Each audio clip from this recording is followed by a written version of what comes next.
A very good afternoon. It's quite heartening to see that the house is full. Thank you. So I would start off with a couple of cases. Yeah. A 17-year-old male who had no visual complaints and quite a normal-looking fundus. When autofluorescence was done, and the oval-shaped area of hyper-autofluorescence was seen in the macula. Now, why did we do this? Because this patient was the mother of the last case, who had a reduced vision for years, and there was extensive autofluorescence abnormalities in the macular area. The diagnosis was macular dystrophy with mutation in the RDS gene. So, with this introduction, I would go into autofluorescence. So, as it has been demonstrated, even in a normal-looking fundus, you can see that there are subtle changes which are harbingers of what are things to be coming later on. Autofluorescence is exposed in abnormal phenotype in a seemingly normal-looking fundus. So where does this autofluorescence come from? I can see plenty of young ophthalmologists here, PGs, postgraduates. So one thing that you have to remember is this word lipofuscin. So it's the lipofuscin and the lipofuscinoid material that gets deposited. So where does this come from? Incomplete degradation of the photoreceptor outer discs, which leads to subsequent incomplete release of this degraded material, leads to a progressive lipofuscin buildup. And there's an excessive accumulation of lipofuscin in the RP cells, which represent a common downstream pathology in various retinal diseases. So this is the spectral properties of fluorophores. I won't go to details. So as you can see, it's a non-invasive method which maps topographically the fluorophores, especially lipofuscin, in the RP monolayer. So this is a normal autofluorescence of the macula. As you can see, there's the low pixel values illustrates low intensities, high pixel values illustrate higher intensities. An increased signal in the macular area is secondary to the absorption of the luteal pigment.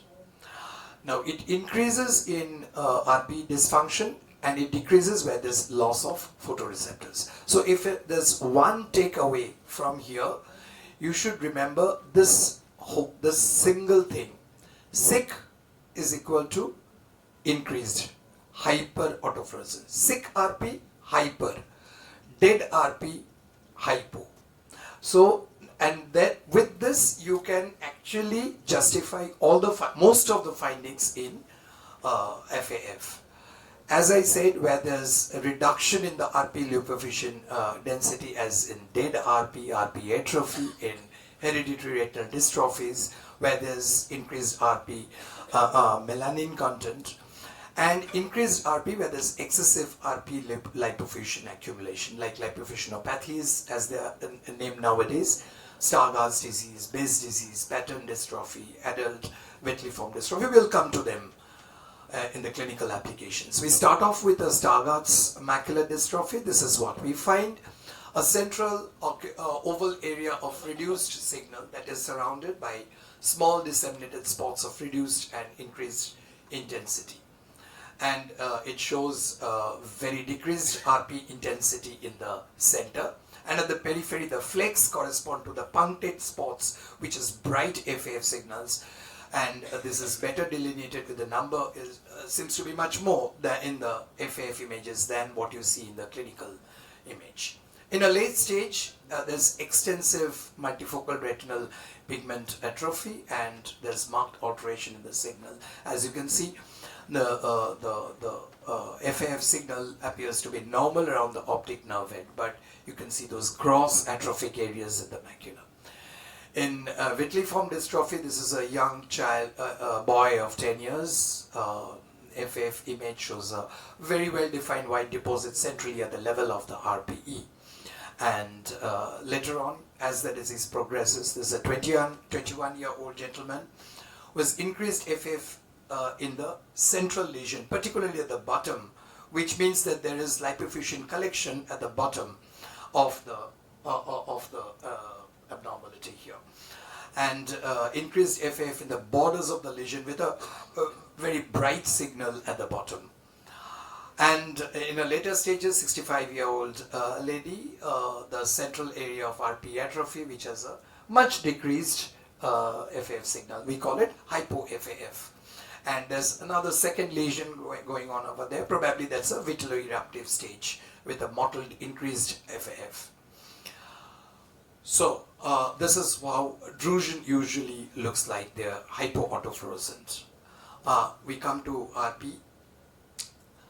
This is a 23 years old gentleman which has a very early RP and a parafoveal ring, nothing else. This ring now constricts with time. X-linked retinoschisis, hyper-AF, probably due to the displacement of the luteal pigment from the macula. Now we come to AMD. There's a not very close correlation with FAF and fundus findings, and FAF has been found to precede lesions. So as you can see, drusens, decreased FAF in the center surrounded by annulus of increased FAF. This is homogeneous. So now we have a classification of drusens according to their FAF findings. Focal, where you have well-defined spots, patchy, linear, lace-like, reticular, speckled. Now, why has this been helpful? Because nowadays we are going on with molecular genetic analysis to identify several genes which might cause these different types of deposition of lipofuscinate material within the drusen. Geographic atrophy, as we expect, FAF signal will be markedly reduced. But there is something very interesting going on here. Researchers are looking at the borders of the hypo-FAF regions, and how the borders are behaving. You would find hyper-AF areas at the borders. Now again, there has been a classification of how the borders are behaving: focal, banded, patchy, or diffuse. It has been found that the diffuse pattern actually increases at the rate of 1.21 square millimeters per year. Banded pattern, it increases, and the diffuse trickling pattern increases the most, 3.78 square millimeters per year, which is a very rapid progression of atrophy. CNVM, usually the signal appears to be normal in sight, and in CSR we find there's an ink blot leakage as here. There's minimal change, but once it goes on, the disease progresses, you will have gravitating material underneath, and therefore there will be hyper-AF here. So choroidal hemangioma, again another good example where there's yellowish FAF, the material corresponds with the hyper-AF, and in the OCT there are granules. Post-buccal RD surgery. This slight hyper-AF in the macula as compared to the left eye, which probably is due to the accumulation of material in the area of detachment here. So the recent advances is what we had discussed just now. It may disclose significant phenotypic variations in the retinal dystrophies, and it has novel prognostic markers of disease progression and areas of subsequent visual loss. So it can actually predict that these are the areas which we would expect to be having, these are the patients who would expect to have more significant visual loss in the coming years than compared to other patients with the same pathology. So choroidal inflammatory conditions, CNV, CSR, and the RP integrity can be assessed, and a fine detailed visual function testing with microperimetry demonstrate that FAF and microperimetry have a very well correlated function.